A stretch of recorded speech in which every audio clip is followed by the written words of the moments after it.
Okay, so you talked to a mortgage lender and they declined you. And you're like, oh, I suck. I'm never going to buy a house. Guys, why did they decline you? Why did they decline you? Sometimes a lender declines you not because you actually need to be declined. It could be they didn't understand your income. They didn't know your whole picture. They didn't take the time to talk to you to understand your backstory. Backstory is so important when you're getting a mortgage. I talk to everyone because I want to know your backstory.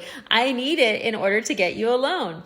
So it's really important that if you get declined by a lender, you don't just take it as like a real thing. You need to know why you were declined, because sometimes it's because they didn't know the full story, or it could just be their overlays. An overlay is an extra rule a lender has that another lender may not. So if you've been declined and you're like, should I have really been declined?